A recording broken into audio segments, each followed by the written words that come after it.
Oke, selamat datang di channel saya, Muhammad Rafli. Di video kali ini kita akan membahas relasi many to many.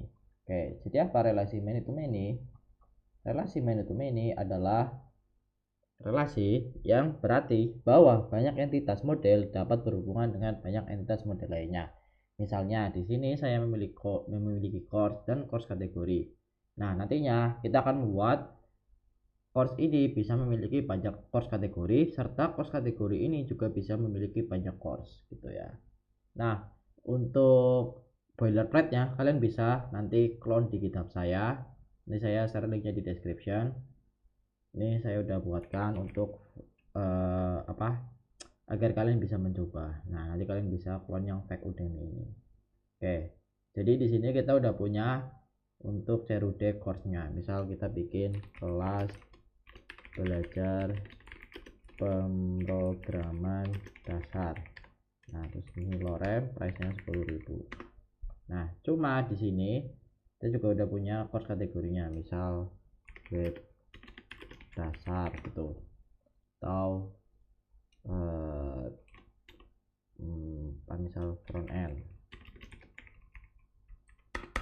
Nah, sekarang kita akan bikin relasi many to many, yaitu menghubungkan dari course ini ke course kategori. Jadi kita pengennya ketika kita create course, kita juga nambahin course kategorinya tapi dalam jumlah yang banyak gitu ya teman-teman.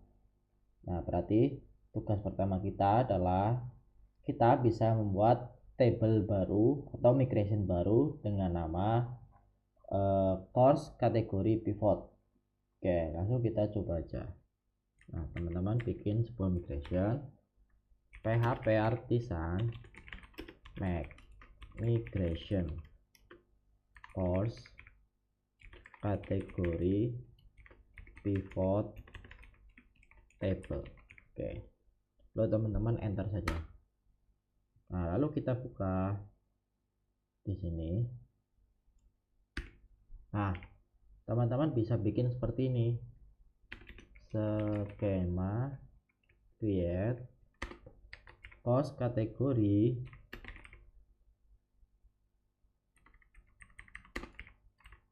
course kategori pivot. Oke, jadi pivot itu apa? Pivot itu adalah table yang akan menjadi penghubung antara course serta course kategori. Jadi dia itu ibaratnya sebuah table yang menampung relasinya lah gitu. Oke, nanti kita kasih lihat. Nah, sekarang kita bisa tambahin di sini $table id, dan di sini $table unsigned big integer, kita ambil dari course id, dan kita kasih relasi juga dengan origin, yaitu ke course id on direct ke sini. Nah, untuk course-nya seperti ini relasinya, dan untuk ke course kategorinya kita tinggal tambahin aja unset big integer course kategori id. Nah, tambahin $table orange.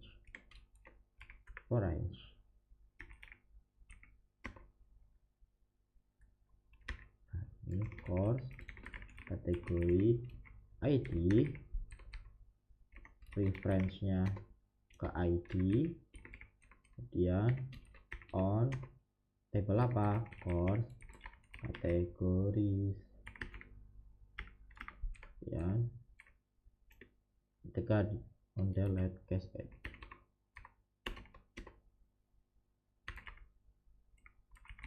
Oke, seperti ini ya. Nah, sekarang kita udah punya migration untuk table pivotnya. Ini untuk penjelasannya. Jadi yang ini kita akan merelasikan pivot ini ke course id. Nah, yang di bawahnya kita akan merelasikan si pivot ini ke course kategori. Oke, nah sekarang kita jalankan php artisan migrate saja. Nah, ini udah berhasil. Setelah kita berhasil membuat table pivot ini atau migration pivot ini, Selanjutnya kita akan mendaftarkan untuk relasinya di model. Nah, teman-teman bisa buka yang course dulu nih. Berarti kita bikin dia berelasi ke kategoris. Nah, teman-teman bisa bikin seperti ini. Public function kategoris karena banyak. Nah, berarti dia adalah return this belongs to many.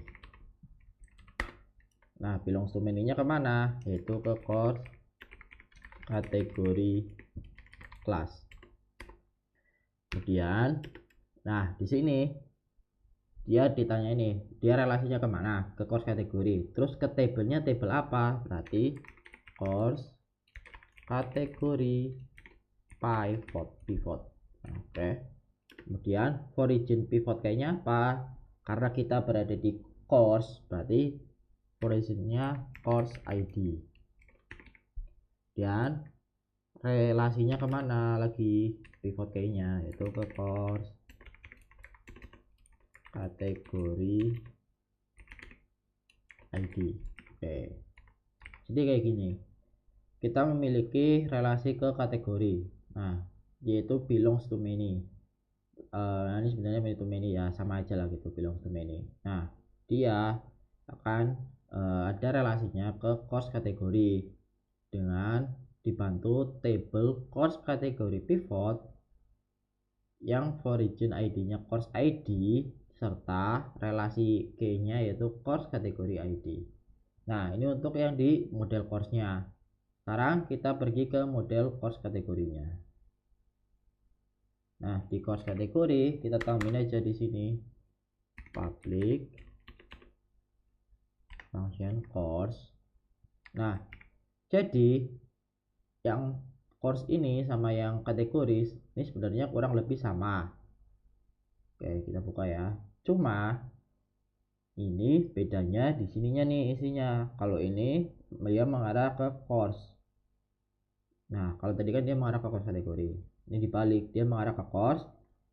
Tabelnya tetap course kategori pivot. Nah, yang ini dia karena kita berada di course kategori, berarti key-nya adalah course kategori ID ke course ID gitu, teman-teman. Jadi sebenarnya sama, cuma dibalik aja. Nah, kayak gini.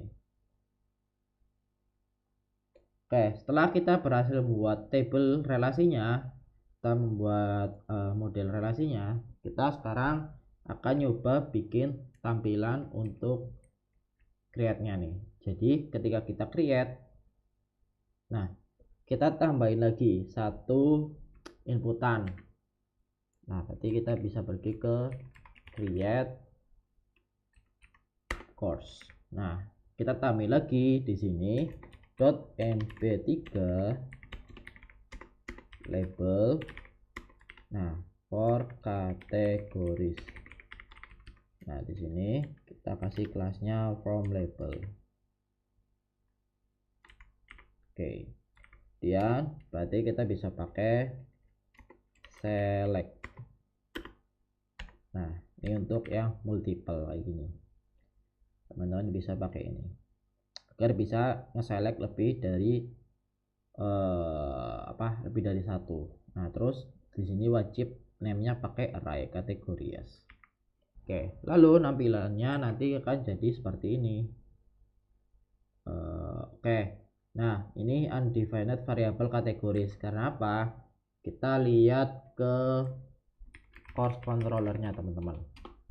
Nah, di course controller saat create kita belum nge-compact variabel kategorinya. Nah, berarti kita tinggal bikin $categories sama dengan course kategori all. Nah, lalu kita compact. Jadi dia akan memanggil semua kategori yang tersimpan di database. Oke, lalu kita lihat hasilnya. Nah, sekarang dia udah berhasil muncul. Oke. Nah, sebenarnya nanti kalian bisa pakai table namanya inputan namanya select to, atau sekarang kita coba aja select to. Nah, Oke, kita pakai selector yang ini. Oke, kita masuk ke installation. Nah, di sini kita bisa copy yang ini nih, link href CSS-nya ke dalam folder layout. Nah, teman-teman ke app.blade, teman-teman copy di bawah yang bootstrap. Oke. Lalu ada yang JavaScript-nya, teman-teman copy, taruh di bawah yang bootstrap yang di body. Oke. Lalu di sini kita ke basic usage. Oke. Nah, ini cukup mudah. Teman-teman bisa ke create lagi. Nah, teman-teman di sini tambahin script. Terus di sini kelasnya kita bisa ganti jadi JS example basic single. Oke. Oh, yang basic multiple nih. JS example basic multiple. Oke. Kayaknya oke, kita ubah jadi seperti ini. Nah, tadi di scriptnya kita tambahin aja seperti ini. Cuma nih kayaknya harusnya pakai jQuery, jangan yang pakai jQuery ya. Nah, kita pakai yang seperti ini aja.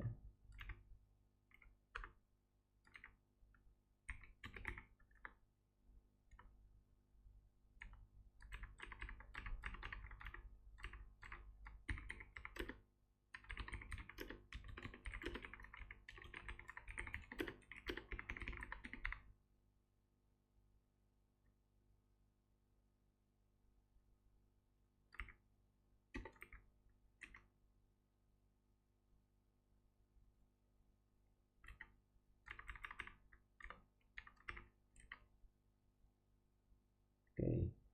Ya, mungkin kita tambahin jQuery-nya aja. Kita tambahin di bagian ini di app, kita tambahin ini jQuery.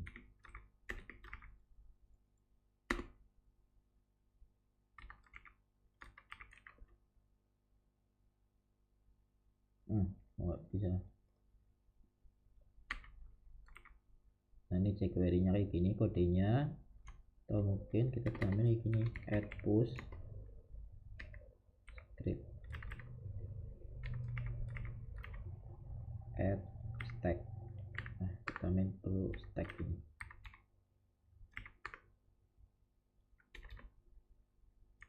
Oke, stack ini berarti di sininya kita tambahin add push script. Nah, di dalamnya baru kita kasih script. Nah, seperti ini. Harusnya udah bisa. Oke, sekarang kita udah bisa pakai select tool-nya. Jadi tadi kita nambahin yang pertama adalah select to CSS-nya, kemudian jQuery-nya. Ini teman-teman bisa lihat. Kemudian ada select to yang JavaScript-nya. Kemudian kita stack. Nah, stack ini fungsinya tuh dia kayak yield, tapi metodenya tuh lebih ke kayak gini nih, pakainya push. Ini biasanya dipakai untuk yang script itu atau styling. Oke. Nah, sekarang kita udah bisa inputin lebih dari satu kategori. Oke, ini nanti untuk stylenya teman-teman bisa sesuaiin aja.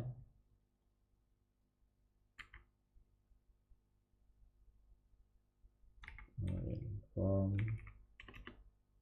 control. Nah, ini teman-teman bisa pakai yang kelasnya form control aja ya. Tuh. Oke, selanjutnya kita bakal inputin, tapi kita nggak langsung store. Kita di sini coba dd dulu ya untuk hasilnya. Nah, gini. dd ini fungsinya dia akan nampilin debug atau singkatannya itu dedump. Jadi dia akan nampilin data sebelum kita masuk ke sini. Dia akan berhenti di sini untuk nampilin data yang kita masukin. Oke.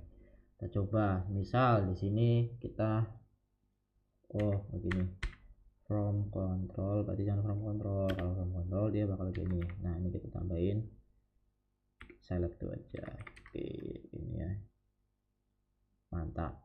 Oke, untuk name-nya misal kita bikin kelas belajar pemrograman dasar Laravel, description-nya lorem ipsum, untuk harganya misal 5.000 tuh. Nah kategorinya kita kasih web dasar sama front end, berarti ada dua ya teman-teman. Oke, lalu kita klik submit. Nah ini dia, sekarang kita udah berhasil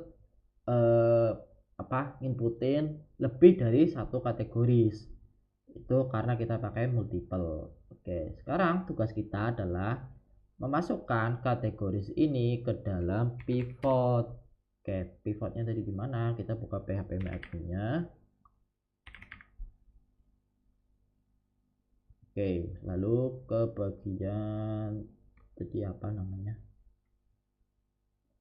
Laravel.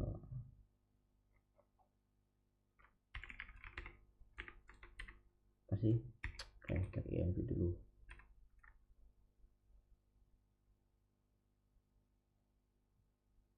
Masih pakai SQLite. Nah, kita coba dulu jadi MySQL. DB database-nya relasi Laravel relation. Laravel pivot gitu ya. Tapi misalnya admin. Loh, malah saya pakai SQLite ternyata. PHP artisan migrate fresh invention.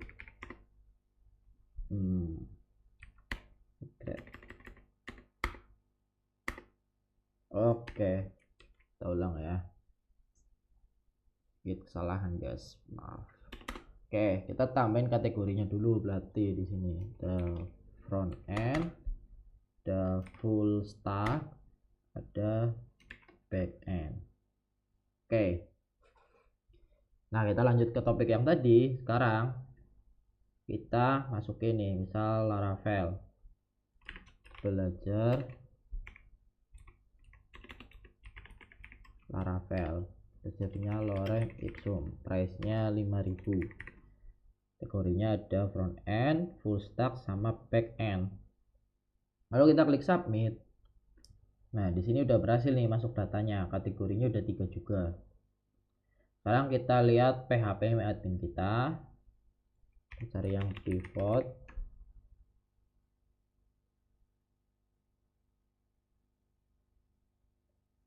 Bukan ini, tadi mana namanya, Laravel pivot.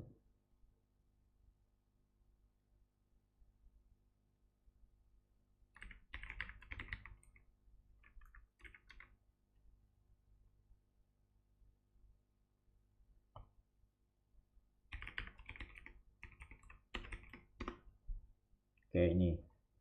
Nah di Laravel pivot ini sekarang kita punya table namanya course kategori pivot. Nah tugas kita adalah masukin course ID dan course kategori ID dari hasil yang ini. Oke, caranya gimana? Mudah ya teman-teman. Sekarang kita kembali dulu. Nah teman-teman bisa pergi ke course controllernya, DD-nya teman-teman hapus. Nah ini teman-teman harus nambahin variabel $course. Agar apa? Agar di bawahnya kita bisa nge-attach ya, nge-attach gitu ya. Nah sekarang berarti kita lihat model course. Nah kita tinggal tambahin di sini seperti ini, $course kategoris attach. Oke. Nah attachnya adalah dari request kategoris. Oke, ini mungkin kita perlu tambahin request kategoris seperti ini. Nah kita coba lihat di attach ini apa. Nah si attach ini adalah dia akan berfungsi memasukkan data di pivot sesuai dari relasi yang kita panggil. Jadi dia akan masukkan ke table course kategori pivot. Oke, gitu ya. Oke, sekarang kita coba aja. Nah, kita bikin course, misal belajar Laravel, deskripsinya lorem ipsum, harganya 5.000, kategorinya kita masukin semua. Oke, lalu kita klik submit. Oke, di sini sebenarnya dia udah berhasil. Nggak percaya? Nah, kita lihat di sini. Oke, kita refresh. Nah, dia udah berhasil masuk nih. Dari course ID-nya satu semua. Nah, course kategori ID-nya dia menyesuaikan yang ada di sini. Nah, tuh. Front end, full stack, back end gitu ya. Lalu gimana kita nampilin kategorinya di course-nya, halaman course-nya? Oke, itu gampang banget ya teman-teman. Teman-teman bisa pergi tadi ke index.blade. Nah, index.blade yang course. Nah, kita tinggal tambahin di sini th kategori. Lalu caranya kita tinggal td add for each. Nah, for each-nya dari apa? Dia akan punya relasi ke kategoris di modelnya. Kita pakai aja $course kategoris as $kategori. Nah, ini kita bisa nampilin pakai batch seperti ini. Oke, lalu kita lihat hasilnya. Nah, dia akan berhasil memunculkan kategorinya front end, full stack, back end. Oke, lalu bagaimana sih ketika diupdate? Oke, mungkin kita akan buat fungsi editnya ya di sini. Nah, sekarang kita belum punya. Oke, teman-teman bisa buka yang edit.blade yang course ini ya. Lalu buka juga yang create tadi untuk yang tag. Nah, kita copy aja yang ini. Lalu kita tambahin seperti ini. Bentar.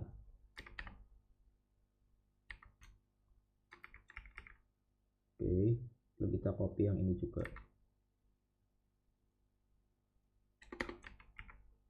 Oke, jadi kita tambahin fungsinya adalah inArray di dalam optionnya.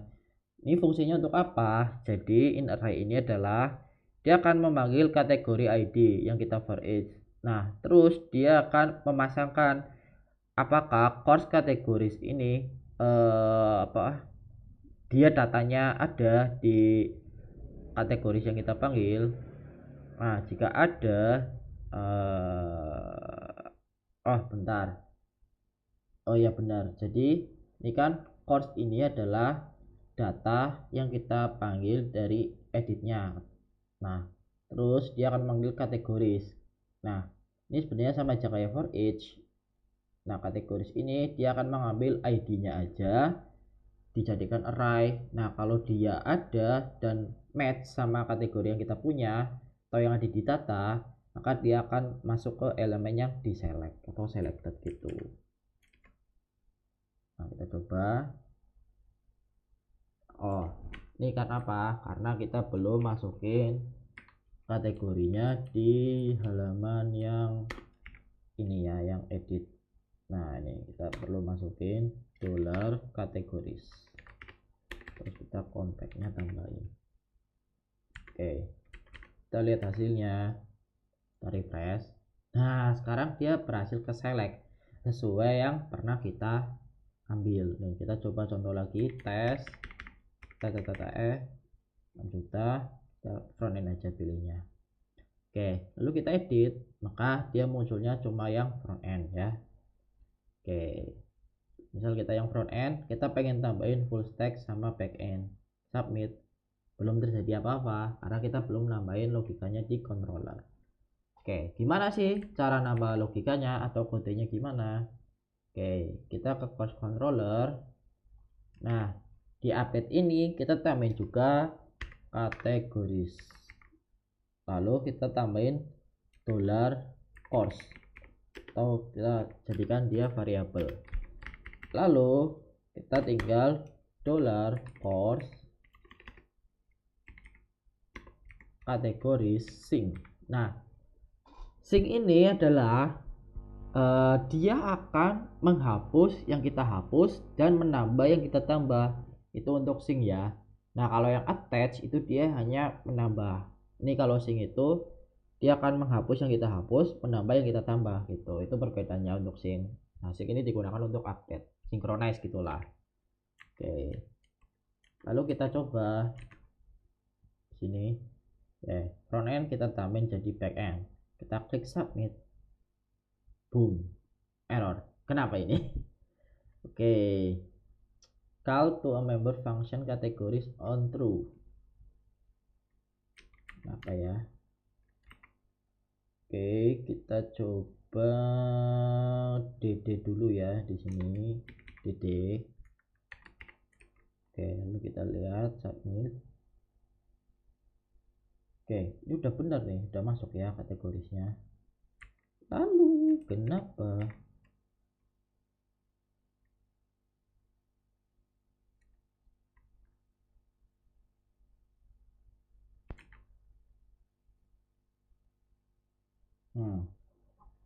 nah teman-teman,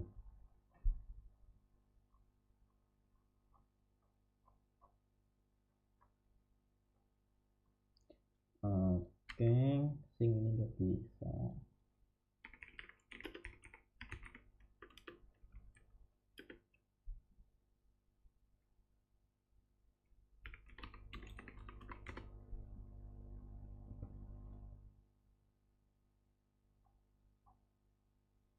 Ini harusnya bisa ya. Bentar. Call to member function categories on true.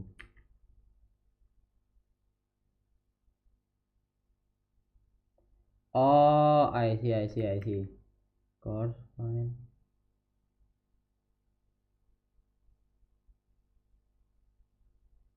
Oke, ini harusnya nggak boleh kayak gini.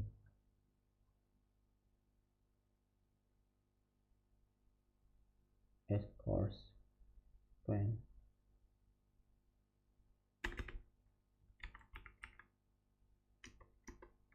Nah, kita ganti jadi seperti ini. Oke, lalu kita coba front end, kita tambah jadi back end. Embed. Nah, dia berhasil teman-teman. Jadi ini ada kesalahan kode, harusnya ini nggak boleh digabung. Oke, sekarang kita coba yang front endnya kita hapus, kita submit, maka dia akan muncul yang back end doang itu ya. Oke, mungkin segitu aja untuk video kali ini. Nanti untuk GitHub-nya saya share dan untuk link select-nya juga saya share di description. Oke, sekian, terima kasih. Wassalamualaikum warahmatullahi wabarakatuh.